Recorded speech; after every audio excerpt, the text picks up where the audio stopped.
welcome to LOA Today. I'm Walt Thiessen. With me today is our own pianist in residence, Sam Page. This is your daily dose of happy. We are so happy you decided to join us today. I don't know where you all are located in the world today, but here in the northeastern part of the United States, I got to tell you, the weather is gorgeous. It is so beautiful outside. Just got back from my nature walk. Temps in the upper 60s to low 70s, blue skies. And the smells of spring. I love it. Absolutely love it. So Sam is nodding his head up and down. So that suggests he either likes it or he's experiencing something similar. What's your weather like, Sam? Both, really. But yeah, it's quite Both, lovely. really. Okay, well, that's good. Yeah. So, and that's a wonderful thing. And of course, we, as usual, have a special guest. Her name is Megan Warren. She is a holistic life coach. And I'm going to be asking her what exactly that is. And we've talked about life coaches for years now, but a holistic life coach, that's an interesting twist. I'm curious about that one. So hello, Megan. How you doing? Hello, I am fantastic. I'm so happy to be here with both you, Walt and Sam, and your audience. I'm excited to kick things off. Let's talk about it. Excellent. Yes. Okay. So I got to start right there. What is a holistic life coach? Yeah. Oh my gosh, that's a great question. So just to give you a little background, I started my certification is a functional diagnostic nutrition practitioner. Okay. And so I was calling people in working on their health, right? And just to go a little further, what I do is help people get their body back into balance in an unconventional way. And so I would run advanced lab testing to see, what is going on with your body? Why are these symptoms popping up? And what I noticed is when I would work with certain people, they would take the protocol and run with it. And they would be great with that. Other people needed a little more guidance. They needed more behavioral change. I noticed a lot of mindset blocks would come up. Fear of, can I do this? Fear of, can this last? If I reach my goal, if I reach my, if I change my habits, am I going to be able to maintain this? And so I got really curious, and I'm the type of person I want to get to the root. I want to get to the root. What you is and me really, both. Yeah. And so I went ahead and got a different certification, another certification to become a master method coach, where I can look at integrating 5 levels of change: mindset, emotional mastery, subconscious reprogramming, behavioral change, and I think I said mindset, emotional mastery, somatic work, which is body work. Right. And so on my calls now with people, and they're coming to me with health issues, I really get to get deep with them, find out what's going on at the core. And then I started noticing that this is also popping up in other areas of their life. And so that's how holistic life coach, I started, people were coming to me with relationship issues and then with financial issues, and it mirrors, if your health is not in balance, what else in your life is out of balance too? And so I just started calling myself the holistic life coach for that reason. Very cool. I like that. Yeah, well, it makes sense. I mean, we have holistic medicine. We have other kinds of holistic practitioners. I'm kind of surprised. I never really heard the term before, but I like the fact that you put those two together, because life coaching has become very big. A lot of people are taking advantage of life coaches. A lot of people are offering life coaching. So it's becoming very, very popular. I guess we're kind of overdue to include the word holistic in there, because really all life coaching is holistic, isn't it? I mean, when you come right down to the base of it. That's true. Yeah. Yeah. Absolutely. And it's a holistic approach, looking at everything, all the ins and outs. If you are working on something in your life, but your health is suffering, that's a foundation. How can you start to really take care of your body? That has a lot to do with self-worth and, taking the time for self-care. And that's going to be mirrored in every other area of your life, your relationships, your work ethic, everything. That's the way it works. That makes total sense. So, okay, well, now we have the lay of the land. Let's touch on a couple things that I know you've been doing, and we'll sum them up at the end of the show as well. But we were talking before we got started here. You obviously do the coaching, and you mentioned you have a course that's been going on. Tell us a little bit about that. I do. I was so inspired to do this course. It kind of just hit me. Do y'all ever get that inspiration that's like, oh my God, this work needs to be out there. This is Yes. needed. That's how this podcast got started. Yeah. So you have to follow those intuitive hits, right? Right. And so yeah, it's called Mind Body Accelerator. And the whole idea is to help somebody with the mindset work, also with the body work. Really supporting metabolism and hormones.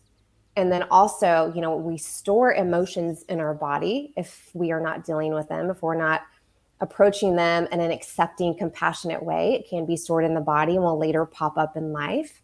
And so I created this 6-week program to support you, whether you're on a health journey or not. You don't even have to be. Kind of like what I said, health is a foundation.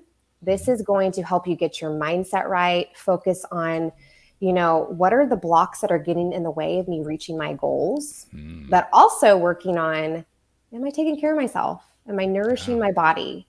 And so it's just a 6-week program to just kickstart anything you're working towards. That's a great thing. Yeah. Sometimes we need different levels of support. Sometimes we need different levels of coaching, so to speak. Sometimes we just need different levels of reminders. And that sounds like that's kind of like a foundational way to get in there, just sort of a basic way to get the process started and see if that meets the need, or to see if you need something a little bit more personalized than that, and then you can take the next step after that. That's right. And how it kind of was birthed, a friend of mine who's another functional medicine practitioner, she said, Megan, I need help with these clients. I'm helping them with their hormones. I'm helping them. We're doing the lab testing, but they're so stressed. And at the root of that, it's, what's causing that stress? A lot of that's mind. Yeah. Your mind and your body are connected. And so I was like, okay, I'm going to create this program. They can still work with you. They can take this program. And then now that it's over, I did my first round in March. My second round is starting this month in May, which is almost over. Next week it's starting. And so the whole idea is to help people with that stress management, and they can apply this to any area of their life. Okay, very good. Yeah. And by the way, I just got notification we're having trouble streaming to one of our destinations on Facebook. So if you're on that one, sorry, you're not even hearing this. But if you're hearing this, it means, and you're on Facebook, okay, well, that means it's actually getting through to you. So we're going to a couple different places, and I think this one just kind of got knocked out. But that's okay. We will survive. Something else, too, along the same lines is that when we talk about this stuff, we're talking about not just the mind, we're talking about the role that both the mind and physical stuff plays in wellness and sickness. Because I mean, that they really are, they're intertwined.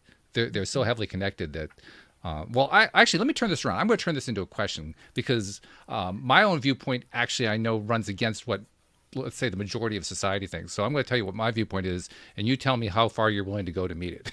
I would love to hear your viewpoint. Okay. So my viewpoint is all disease and all health begin and end in the mind. And that, yes, there are physical factors that contribute to it, but the mind is actually the driving force of it. And I'm kind of curious. Now that's really, it's a very controversial position, but I'm kind of curious, how far out does yours go toward my viewpoint? I completely agree. Oh, I completely agree. And if you want me to explain my point of view, why I believe that, I'm happy to do that. Go for it. Yeah. So the mind, the purpose of the mind, the goal of the mind is to protect us, right? It wants to seek safety, security, pleasure. And so say, for example, you are diagnosed with a disease. Your mind's automatically going to go towards, I need to get rid of this. This is toxic. This is bad. That's what the mind's programmed to do. And so what happens with that, like say, for example, this is just a scenario, hypothetical scenario. If the mind goes there and you start to buy into those beliefs and that story, the mind's going to create feelings and emotions in the body. They're probably going to be fear, scarcity, like I don't have long to live, fear, what do I need to do now? This need to hurry and get rid of it. Like I said, it's toxic. And so that's how the mind and the body are connected. And that then plays out with our behaviors. We might, because of this fear and anxiety that we might feel in our body, our behaviors are going to mirror what we're thinking and what we're feeling. And so we are going to be at a constant fight flight response, which is when our cortisol levels are spiked. And we might not be in the right frame of mind to do things in a clear state. Now, scenario 2, you have the person who gets a diagnosis and they have a completely different vantage point. They start to look at this like, okay, this is what my body is showing me. I have been ignoring, neglecting it for years. I'm going to get my butt into gear. I was going to say ass. Am I allowed to cuss on here? Much worse have been said. I tend to keep it clean, but that doesn't mean everybody else Okay, does. So I'll keep it clean. I'll keep it G-rated. We've gone into triple X at times, so don't worry. Okay. Put it this way, we had a show where we interviewed a stripper. That'll give you an idea. Got it. I got it. Okay. Okay. So, A male stripper, by the way. Oh, okay. Approved. So the mind will think, okay, I need to get my butt into gear. How can I start to overcome this? I'm going to start taking care of my body. I'm going to overcome this. My body is resilient. My body can, I know that I can heal from this. My body is capable of healing, and all of us are capable of healing. Every single one of us. But it starts here. Those thoughts are then going to create a different set of emotions in the body, different sensations, maybe excitement, motivation, pleasure, joy, like, okay, I got this. And that then is going to change your behaviors. And so that's why I completely agree with you. I think that, and by the way, what I will say is it's okay if you're in that fear state at some point. It's human. Sure. We all are going to be there. But really, the opportunity is, how can you be with that fear? How can you mother that fear and show yourself that, you know what, it's safe to be here, but I got you. Let's start to turn this train around, and let's start to show yourself, your body, that you're capable of having a different outcome. And this is when I think you have the miraculous recoveries. It's because they feel like, I have 5 years to live. I'm going to make the most of this. I'm going to let all these rocks go that I've been holding in my backpack, that have been weighing me down. Life is too short to live not fully. And so, yeah, I know that was kind of long-winded, but no, that's okay. That's fine. That I thought you nailed it really well, to be perfectly honest. I thought that was great. I'll also take it a couple steps further, and we'll see how far I can stretch the envelope here. But the way I look at it is, it's also an opportunity. Every time that we're dealing with something that we really don't like, we have some sort of physical illness, some sort of injury, dread disease, whatever it might be. Not that I'm advocating getting those things, but once we have that situation that we're dealing with, we have an opportunity in front of us, because our societal training is that we are victims of it, and we must be treated as victims of it. And we have doctors and nurses who help us to get past that unfortunate place that life threw us into. And that's kind of like the whole mindset. But the opportunity I'm talking about is, we have an opportunity to try to stretch our beliefs, stretch our mind, stretch our thought process way beyond what we thought was possible before. And my favorite word to describe it is to dare to go for something that we didn't think we could do. Just go for it. Just try it, just to see if we can possibly get there. Because the amazing thing that I found in my own case, and I think it's true for many people who have tried to do this, the amazing thing is we can actually do it. We can actually stretch ourselves past what we originally or previously thought we could do, especially where healing is concerned. I love that. And I totally agree. And I will say, there's a time and a place where Western medicine is great, surgeries, things like that. But I do think that, not to go far into this, but they're trained in a certain way to medicate. Right. And there's a totally different world out there. Look at Walt's universe. There's a totally different universe out there with healing and how the body is capable. That's what the body's intended to do. When you get a cut, it heals itself.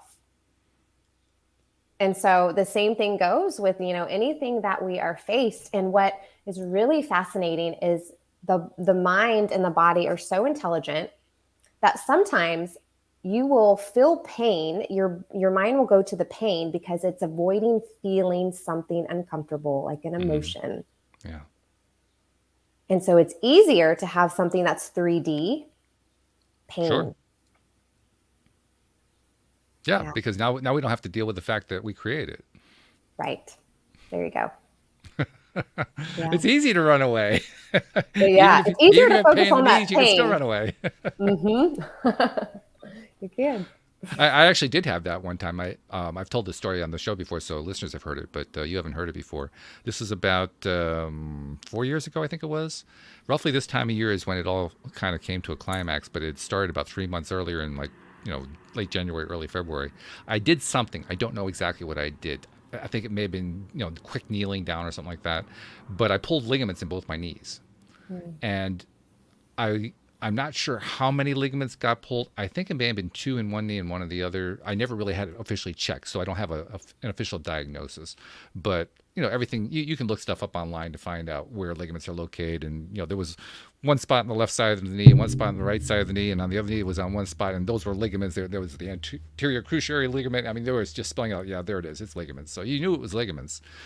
And you look up the healing time on ligaments, and it tells you 6 to 9 months, which I didn't like a whole lot. But at the time, I didn't really know what to do about it. And about 3 months later, around this time of year, they'd gotten so much worse that I was in agony. Literally, there were some days when I couldn't walk. I even lying down, they would hurt. I would have to ice the knees just to kind of get the pain to go away. And then one day, I don't know why it took so long, but it finally occurred to me, wait a minute, I do a podcast on mind over matter. What am I waiting for? There you go. So I said, okay, well, let's see. How do I do this? I'm not quite sure how I do it, but let's give it a shot. And one thing I had success with in the past, long ago, right in the very early stages when I first learned about the movie The Secret and how the law of attraction works and all that, I had successfully gotten rid of a cyst on my finger using positive intention. And the way I had done it was by realizing that the finger on the other hand is a mirror image of it. So I just looked at the one that was clean and said, that's the way my other finger looks. And I got into that vibrational state. And when a couple weeks later, I remembered to look again, and the cyst was gone, despite the fact that the doctor had, that time I did see a doctor, and the doctor said, well, you're going to have surgery on that because they don't go away on their own. So that had given me some reinforcement, like, okay, something can be done here. So I kind of did the same thing. Like I said, both knees were hurting even when I was lying down. But one of them, if I iced it, the right knee, the pain would go away, and I could take the ice off and it would feel like it was a normal knee. As long as I didn't get up and do something dangerous like walking, but as long as I was lying down, I was okay. So I said, okay, I'm going to do the same thing. I'm going to pretend that my left knee feels like my right knee. And I started focus. I said, okay, my left knee feels like my right knee. My left knee was screaming, I'm in pain, I'm in pain, I'm in pain. I said, no. My right knee and my left knee, they feel the same. No, they don't. And it went on like that for a few minutes. But it was like almost severe focus. But I was so focused in on it, I finally managed for a split second to feel that my left knee was pain-free. And then all of a sudden the pain was back. It was like it snapped in, snapped out. And then I was exhausted, so I took a nap for an hour. And then I kept trying it again, over and over again, over the next few days. And within a week, 98% of the pain was gone. Yeah. Wow. I believe it. Yeah. The pain's still there. That's resistance. Well, it felt real to me, let me tell you. Yeah. Oh, absolutely. Your mind wanted you to know, focus on that pain, focus on the pain. And you overcame that. That's amazing. Mm-hmm. Yeah. And the knee protested. It kept saying, you don't seem to understand. I'm injured. Mm-hmm. It was almost like this argument that I was having with my knees. Yeah. That's the resistance. So many times when I'm coaching people on unconscious blocks that they're dealing with, they have one foot on the gas. They want whatever goal they're focused on, but unconsciously they have their foot on the brake. And it's like, oh, I didn't realize that my foot was on the brake. I didn't realize that this was serving me in some way. How is this serving me? How it's protecting me? Okay. Yeah. Both feet on the gas now. I'm ready. That's a big point you just raised there. How is this serving me? We skip that one most of the time. It's amazing how often that actually comes up if you can take the time to unearth it. There's some payoff somewhere that serves us in a way we weren't even considering. Absolutely. Everything's in service for us. Every Yeah. single thing, whether we want it or not. It feels like it's not serving us when it's not in our expectations, when it's not in our plan. And that's usually when the most growth happens, is when we can really, when we get tested.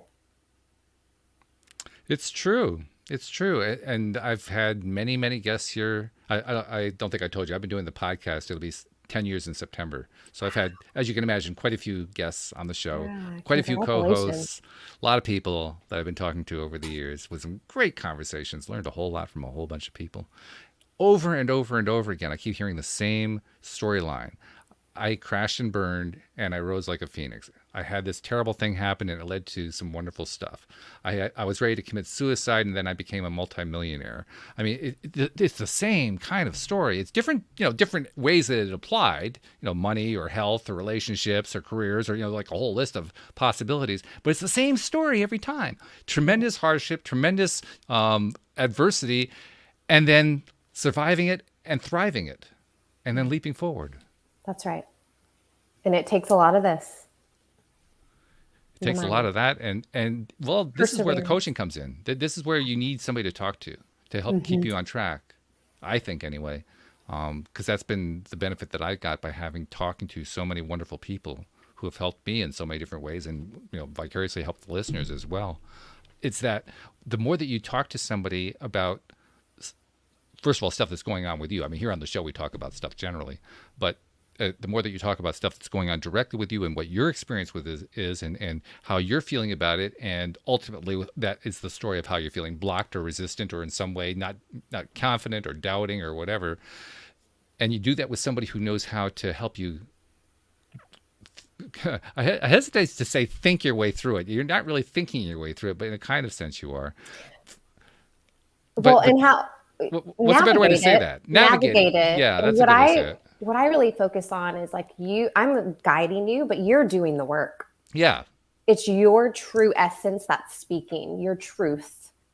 And having a guide and a coach allows you to move, like take the blinders off so that you can see clearly. It's like it's unveiling the cloud, whatever is clouding your view. Right. Yeah. So that you can really feel the truth of what's the very next step on your path. It's can be really overwhelming when you're going through something. If you're in the picture, it's hard to see how you're framing it. That's where a coach is really beneficial because they're outside of the picture. They can see how you're framing things. And so that's, and I work with coaches too myself, and doing my whole program, becoming certified to be a master method coach. I was going through my own challenges as I was going through that, working on myself. And I was like, oh my gosh, this is going to make me a better coach because I've been through these hardships. So I'm totally with you. Like it's now looking back, there's gratitude. Yeah. Because I know that I'm resilient, and I'm not sure if we're going to talk about any about that stuff, but it's very, very real. Oh, You we can become a better coach. we can definitely go that direction. We can go almost any direction you want to go in here. There are no boundaries and there are no rules, so you're safe. It's hard to go wrong here. Awesome. In fact, when you're talking about gratitude, for me, as soon as somebody says gratitude, I flip it around to appreciation, because to me, it's sort of the higher vibe concept. In fact, listeners know that we have a recurrent guest who is kind of Abraham Hicks-like. He is a channeler. He channels the stream of David, is what it's called. And Love that. a lot of the messaging that comes through includes the idea that the highest vibration is not love, it's appreciation. That in fact appreciation is higher than love simply because humans attach so much negative stuff to love, which is an interesting point. It's quite true. Point. And I also, what's really coming through to me right now is appreciation just feels more grounded. Mm-hmm. So Well, it's also- like it's go a ahead. heightened level, but you're also a level of like very much like grounded, where love sometimes can feel just very expansive and airy. Okay. If that makes any sense, I don't know. That's just what's really That's alive fair. for me. Well, I mean, a lot of this is going to be perceptual anyway, so that's fine as far as I'm concerned. For me, the way I think about appreciation is I think about it the same way I would think about, say, real estate. Real estate appreciates in price. What does that mean? Well, it goes up in value. So I think about anything that I'm appreciating in the same way. I'm increasing the value of it the more attention that I give to it. Wow. I love that. Yeah. And when I look at it that way, now I have another reason to understand why it's a higher vibration than love. Because love, I think we all kind of feel like love is like this vibration, that, whatever X is, right? But appreciation, it keeps going up and up and up and up. So at some point, it's going to pass love and it's going to keep going. Wow. Yeah, I love that. I appreciate that. Yes, thank you. And the stream have assured me that actually appreciation is the highest vibration, and they talk like it is a single level, which is the level of source energy. And so I take their word for it. But there's also a piece of me that says, yeah, but can't it go higher? I wouldn't doubt it. It makes sense to me, but I don't know. We'll find out, I guess, at some point. Yeah. All I know is it gives me the incentive to really appreciate appreciation, to appreciate as often as I possibly can. I had an interesting experience with that today, by the way. Like I mentioned to you before, my wife owns a gardening service and maintenance business. She's retired. I'm running it now. And we just went through a big hiring spree, and I also had to let one of our gardeners go. And it was not a situation where I was really worried that the gardener was going to be upset that we were letting her go, because I think it was pretty clear to all of us her heart wasn't really in it. She was kind of tired of it, and so she wasn't showing up to work and stuff like that. And so I arranged with her, because we give out tools to all of our gardeners. So I arranged to get the tools back. And she showed up, and we just had this really pleasant conversation, and she didn't challenge any of it. And every step of the way, I was appreciating. I was appreciating her for the work she had done. I appreciating her for what how long she'd been with us and all this kind of stuff. And every step of the way that I did that, she says, "Oh yeah, if you ever need somebody to fill in for a day, give me a call." Like it was all this very, very positive conversation on what, in most cases, would be a negative situation. Wow. Yeah. She felt that energy. She did. Yeah. Yeah. And I felt it from her too. It was both ways. It's two ways. Yeah. Absolutely. It's actually easier, I think, when it's two ways. I mean, it's possible to have it one way, but when it's one way, now you're constantly, if you're the one who's doing all the appreciating and the other person's not really vibing with it, well, first of all, they don't hang around very long. But secondly, it's almost like you're saying, come on, join me up here on this high level. It's really great. And they're giving you this sideways glance like, what the heck are you doing? Yeah. And the only thing that you have control over, though, because you did not have control over her reaction at all. Right. The only thing you have control over is your side of the street. So if Yep. you're in that appreciation, it's immediately going to change the energy between you two, whether, she's going True. to shift because of what you do on your end. And that's just so Yes. freeing to me to know Yeah. that, if you're in a conflict with your partner and you are in the right headspace and you're breathing in your body, and you're clearing that energy of, okay, I'm going to be a little more grounded. I'm going to be in appreciation for this conflict. The energy is going to Absolutely. shift, and they're Yeah. going to feel that. In fact, the real challenge is when you're in a situation that is controversial, that is, something you're upset about. You're calling the cable company because the cable's out, or whatever it is, something that is giving you a hard time, and your challenge is to find a way to appreciate the situation you really can't stand at all. Yes.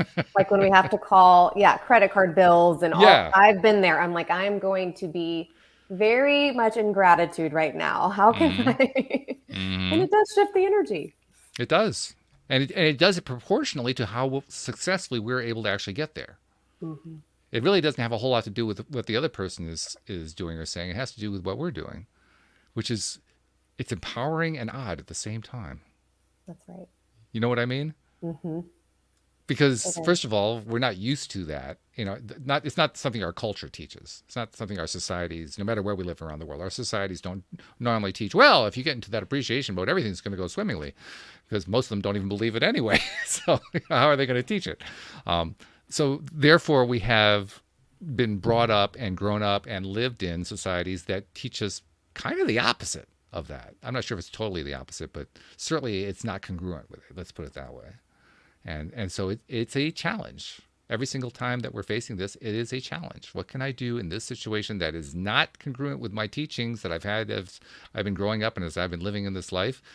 But I know because, that teacher over there told me, and this podcast told me, and other people told me that if I can get into that appreciative state, I'm going to get a better result. Can I get myself to do it? That's the challenge right there. Going against the grain can feel uncomfortable. But I think society teaches us just to check the boxes and to avoid feeling anything. Yeah. Like disconnect from your body, disconnect, because that's really where you raise your vibration.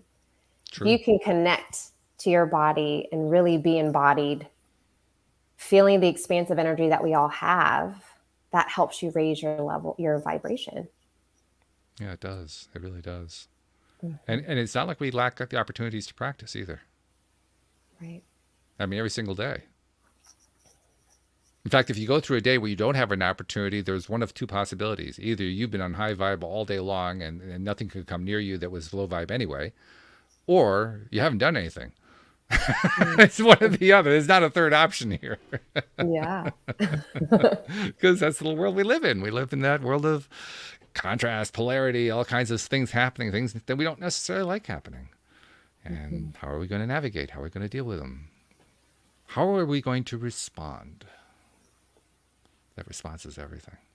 Yeah. I'm curious, in the years that you've been doing the holistic approach to life coaching, how often do you run into somebody who wants help on the surface, but deep down they really don't want to make that shift? A lot. Okay. That's actually been, they usually come to me for a health issue. Okay. And then that's when the invitation is, are you ready to go deeper with this? Do you really want to look at what's caused your hormonal issues? What's causing this inflammatory response in your body, these food sensitivities, this gut issue? A lot of our GI issues, a lot of them, I feel and believe, and just from experience, your solar plex has been disrupted. Like your power's been taken away. And that's reflected from the body through our stools. If you are having this IBS, there's so many people who have IBS and I don't know what to do with it. I don't know what to do. Let's talk about your power. Let's talk about, are you a people pleaser? Let's talk about do you feel like you have to be in control all of the time? We all know there's a greater power in control, but society teaches us that we have to be in control all the time. And this is, when things don't go our way, the body is going to feel a different way. You're going to feel like I'm losing my control. I don't know what to do.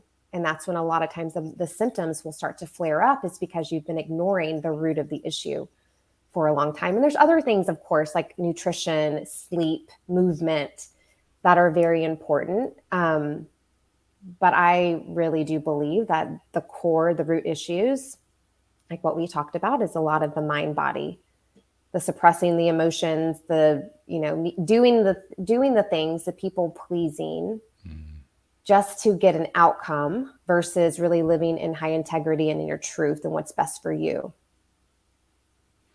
It's ironic too. I like the way you said that society expects us to be in control.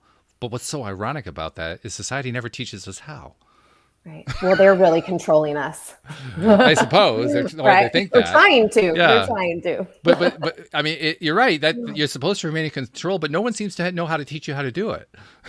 Well, not no one, but you know what I mean. Yeah. The famous they of society that everybody says, it's them. They're the ones who are doing this. They don't seem to know how to teach it. It's strange.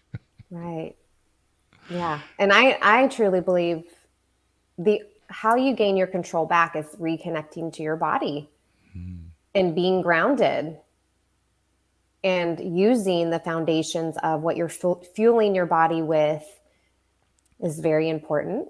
Going back to years and years and years and years, how did we used to eat versus how do we eat now? That's taking us out of alignment with our body.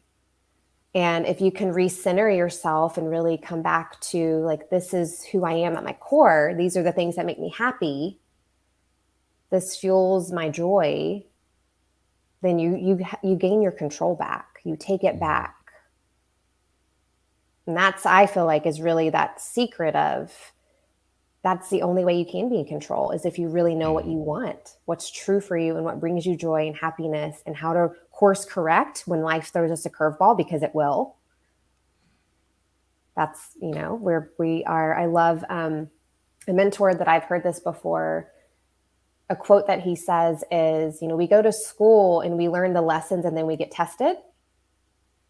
But in life, we get tested and we learn the lesson after. It's true. Right. It's true. Kind of backwards, but it makes sense.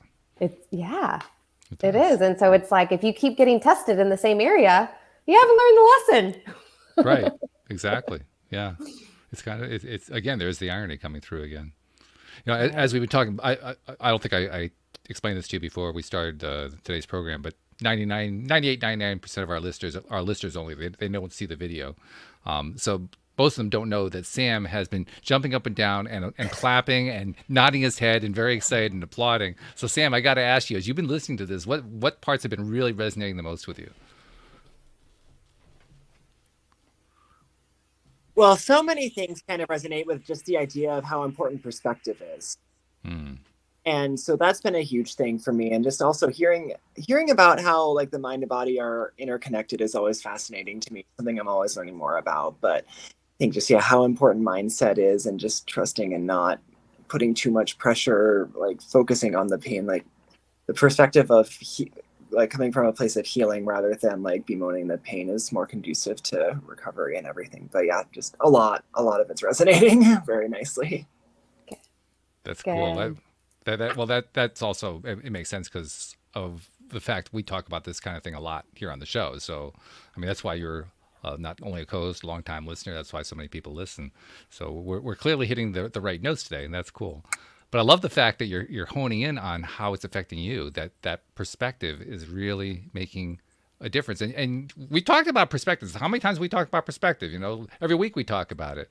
But once again, it's resonating with you in a big way. You got this big smile on your face and you're nodding your head. Yeah. Overall, this conversation. So yeah. But I point all that out because it's so important to recognize what resonates. You are like right now, you're the poster child for resonation. And yeah, exactly. and it's beautiful. It's beautiful to watch, but it's also beautiful to remember. And Megan, I mean, you deal with this, I'm sure, a lot with your clients and so forth.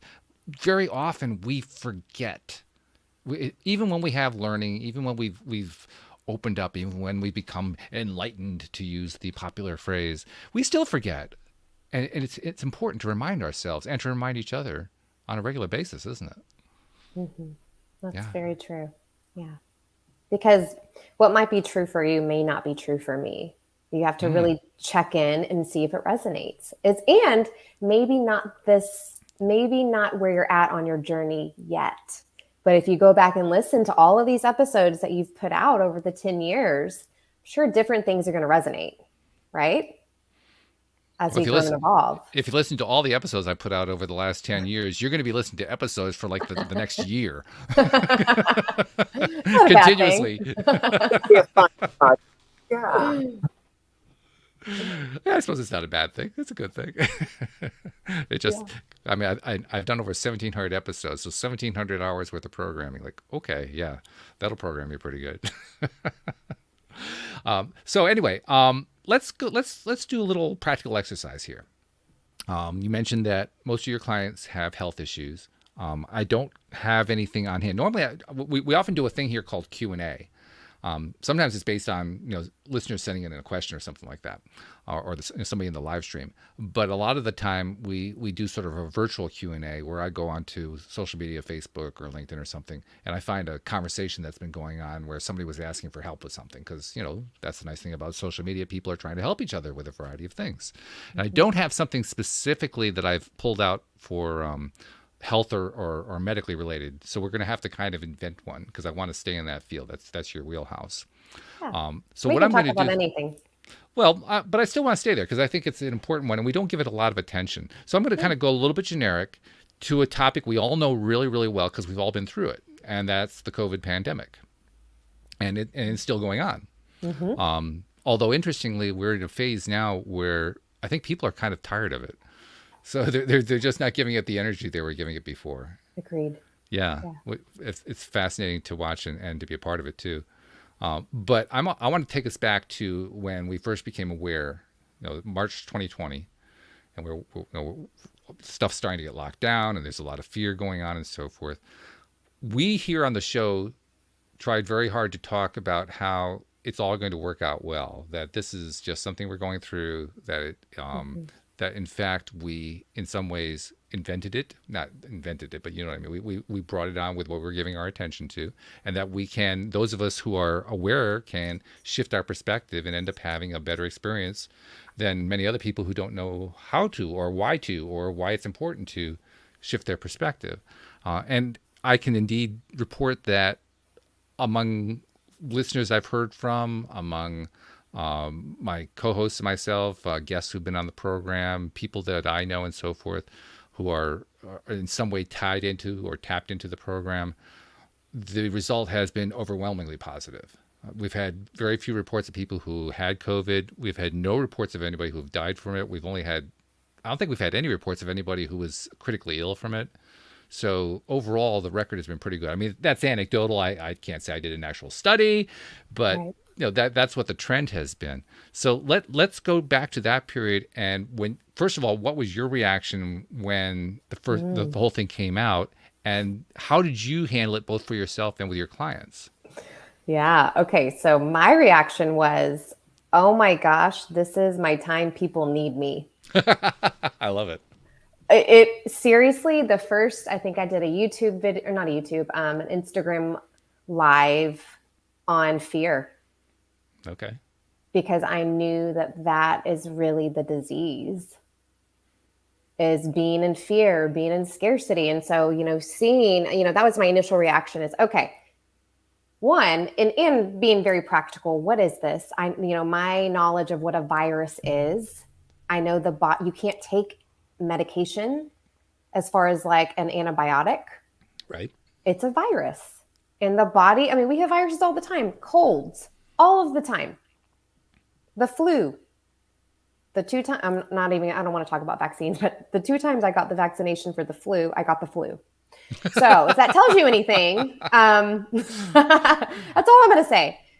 I think that people went so far into fear initially, and that's just what we're talking about right now, is like the initial response. Right. Exactly. That caused a lot of this,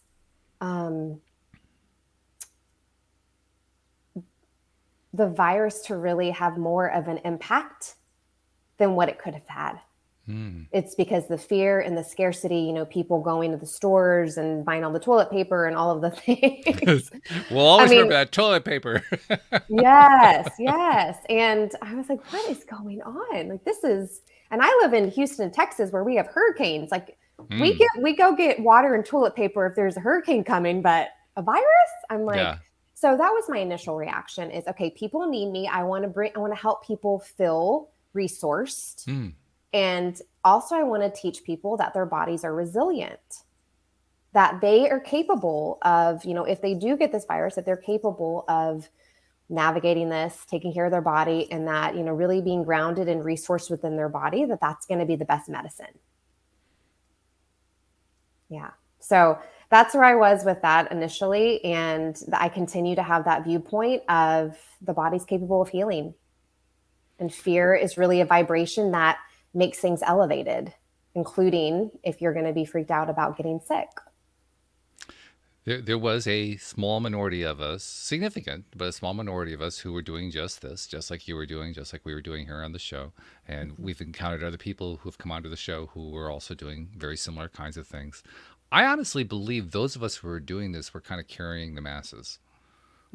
I think we were actually providing a vibrational space that made it possible for people who were the way I was about to say it almost sounded like a political statement, so I'll avoid that one. I was going to say on the fence, and that sounds political, and I don't really mean that as political. I just mean like they were kind of starting to feel the fear, and they were starting to feel it more and more, but they also had this feeling like that's not really where they wanted to be. And I think that those of us who were creating these spaces gave them a safe haven in a sense. Mm-hmm. And I in that way, totally we agree. help to have that influence. I mean, you were talking about earlier, the influence you have over somebody else just by being appreciative in their presence. Mm-hmm. Well, it's the same kind of influence. It's a vibrational influence. That's right. Yeah. And that vibrational influence is, I don't know how big it is. All I know is it's big. I'm learning. Let's put it this way. It's bigger than I thought it was 5 years ago. It's everything. And yeah, it makes a big difference on the people you're working with, the people you're around, and you having a podcast that can reach a lot of people is amazing and really needed during this time. It amazes me, to be honest. Seriously, I started this thing with my wife and we had no listeners and we didn't know what was going to come out of this thing, you know? So to have, hundreds of listeners later on, like, whoa, okay. This is cool. Absolutely. But it wasn't part of the plan. The plan was no plan at all. The plan, well, actually the plan, I've told this story before. The plan was at the time we had been devastated by the financial crisis of 2008. Both of our businesses had been wiped out. So our income went poof instantly, which was terrifying. And then we spent the next 4 years trying to recover without a lot of success, going deeper into debt. And then 6 years later, we ended up moving. We were in Virginia at the time. We ended up moving back here to Connecticut, where I am now. And it was 4 years after the crisis that I started the podcast. And the reason I started the podcast was I was so poor I couldn't afford. Not only could I not afford a coach, I couldn't afford to buy a book on how to do self-help. I was in that bad of a place. And the only thing I could think of is, well, if I start a podcast, I could invite all these experts on. They could teach me for free, and then I could actually get what I need, which worked out beautifully, by the way. Genius. Oh my gosh. I love that. Well, there was a piece of me at the time that was saying, isn't that cheating a little bit? Nope. It's not, but that's what, seriously, that'll show you where my state of mind was at that time. Like, that's like crossing a line there. That's not a good thing. Yeah, I'm not worthy of receiving this coaching for free. Yeah, yes, right, exactly. Yeah, that's exactly what it was. But fortunately, I have since learned differently, and that is a good thing. But when I started, I had no inclination that it was going to grow and that it was going to turn into something where I could help people once a pandemic came along. So, I mean, I appreciate what you said, but honestly, from my point of view, it was like, hey, I'm glad I could contribute. Yeah. I'm glad that we could contribute. It wasn't just me. I mean, I have 10 co-hosts, for goodness sake, and those 10 have like churned over the years. It's been a different list every year and so forth. Plus all the hundreds of guests who've been on the show. That's where it's all coming from. I'm more like the conduit that brings everybody in, and I'm happy to play that role. But Yeah. it's all the wonderful people who've come in, like yourself, who have helped us to understand how all this stuff works. So let's try an actual example. You said you'd be willing to go outside of the realm of health. I do actually have one that I pulled outside of the realm of health. This is more of a relationship kind of an issue. In fact, it's very much a relationship issue. It's a fairly long post that I pulled off here. Let's see. Can I shorten it? I'm doing like a little quick scan to see if there's a way to shorten it. Well, all right. I'll just read it, and then we'll let you play coach to this person who you have no idea who it is. Let's do it. So this person says, my boyfriend and I have been together for 8 years. I'm 32. He'll be turning 50 this year. He has a daughter from his previous marriage who is 21. Since his daughter was older and in high school when we met, we were never really super close. We get along perfectly and like each other, but we only talk when she comes home from college to visit. As a father should, my boyfriend puts her first. I don't want to say I'm jealous because that wouldn't really describe how I feel, but whenever we do things with her or for her, I think I resent the fact that I will never come first in his life. He loves me and wants to stay with me, but has made it very clear he never wants to get married again. Although I've never been married, I'm okay with that. He even brought me a ring so that we could meet in the middle. Maybe I'm not even sure what to ask here, but I always tell myself that he should have father-daughter time with her, or I'll try to be busy so I don't have to go and do things with them because I don't really see myself as part of her life. For example, her college graduation is this weekend. For the entire 8 years that we've been together, we have given separate cards for all occasions for her. We co-signed cards for our family members and everything else, but have always done separate for her. So when he offered to sign my name in his card with a large amount of money that he's giving her, I told him, well, she's his daughter and that I should not get credit for that and that I would pick out my own card. I tell him that we live separate lives when it comes to his daughter, and I don't know why I feel this way. So is my issue of him not wanting to marry me coming out? Is it because I don't feel like I have a place when she's around? Some people have said that maybe I'm jealous because I don't have any children, but I think I'm okay with not having kids, and he is unable to have any more kids. So how do I get rid of this attitude of feeling this way? So very, very, a lot of stuff going on here. Mm-hmm. Yeah. Yeah. So I immediately go to the root of what's going on. So do you want to know how I would coach her or what the root is? I can go into both. Whatever your response is, however you want to respond to it is up to you. Okay. So the first thing, I will get to the root, but the first thing I would look at is I really feel that she is projecting her feelings onto him, and she's not allowing herself to receive what he is giving her. She's blocking that, and she's projecting the relationship that he has with his daughter and making it his fault, that she's not receiving what she's really wanting from him. I would work with her a lot on her beliefs. Like, what is she making this mean about her? What is this making, how is she, it's really coming down to, I'm not good enough, low self-worth. That's at the root. Mm-hmm. And learning, she needs to learn how to pour into herself, give herself what she's seeking from him. There's a part of her that she's rejecting within herself, and she feels that rejection from him. He's really rejecting me. He's doing this, and that, and it's really, she's rejecting a part of her. So once she learns how to clear that up, release the judgment and the projections, she can start to see that, wow, I can actually give myself what I need. And that's what clears the energy between the two. He will find her so much more attractive and sexy. And who knows, he might want to ask her to marry her. Mm-hmm. Things can change when you really stand in your worth and you start to comb through those limiting beliefs that are making you view the whole situation as not supportive for you. And if it's not meant to be, the relationship will drop away.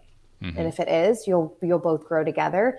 You learn how to communicate. So this is where else I see really, this would take a lot longer coaching container with her. Sure. Yeah. We're 3 months, 4 really months. Fast. Yeah. 6 months.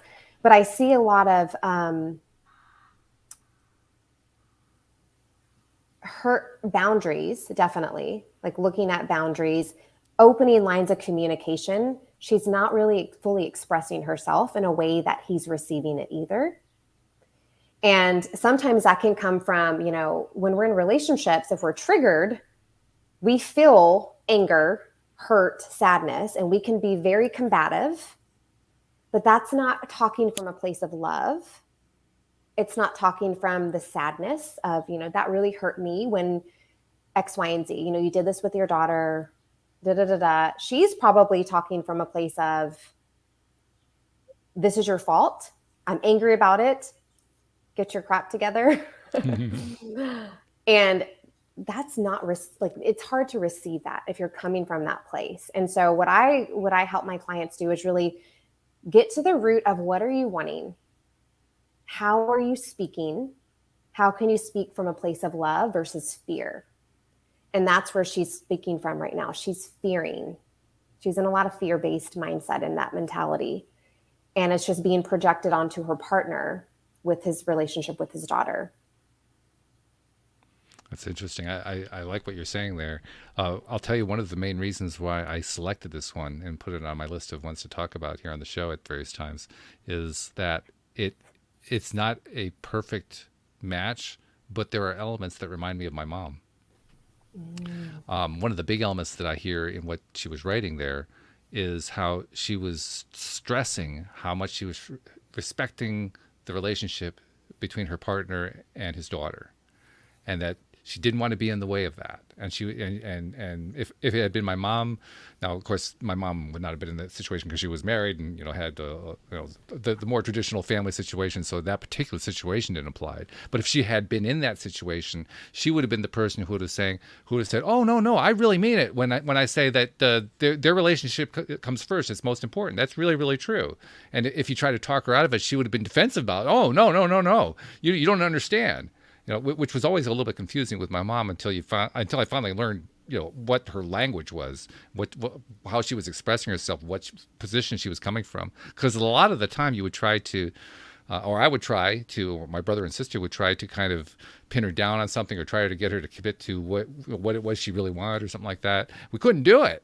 It was like trying to fight fog because you could never actually get there. Do you think she really knew what she wanted? Actually, by the end of her life, I'm sure she did not. Yeah. Which is sad, but it was all, I mean, I can tell you, like, within the last couple of years of her life, she knew one thing that she wanted. What she wanted, at the time she was living in a senior center and her health was failing, and she wanted to be with family again. My sister ended up agreeing to be her caregiver, and so took care of her for the last year of her life. Or actually, it wasn't the last year, it was like the last 3-4 months, something like that. But anyway, she got her wish. So that was one thing that she wanted. But when I tried to ask her about other things that she wanted, like what did you want to do with your time? Did you have stuff you were trying to accomplish? Do you have things that you enjoy doing? I could never get a straight answer out of any of that. Wow. Yeah. So I'm pretty confident that she really didn't know what she wanted. And I'll tell you something else. I don't think she really knew what she liked. Yeah. I mean, she would tell you that she loved you. She would tell all of us that. She would try the best that she knew how to be the loving mom. But I don't think she really knew what she liked in life. I don't think she knew what really grabbed her attention. What said, yeah, that's what resonates with me. I don't think she allowed herself to go there. Yeah. And that's I do a lot of balancing masculine and feminine energies. And receiving is that feminine energy that we all have, by the way, not talking about gender at all. Right. I'm sure your audience is familiar with that. Sure.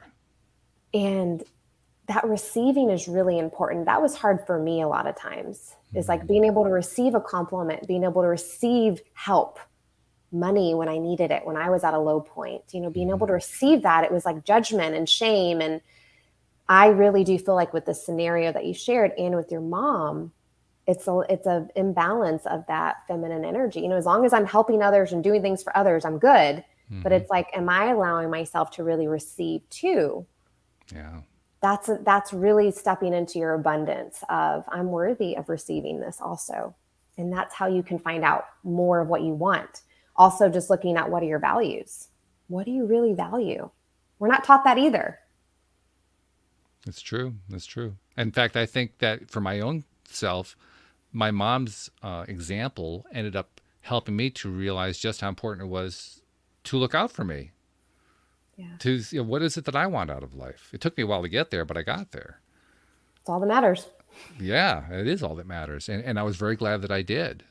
Because I think a large portion of my life where I struggled the most, to be honest, I was trying to figure out, okay, what can I do? What's the popular phrase these days? To be of service. What can I do to be of service to others? How can I serve the rest of humanity?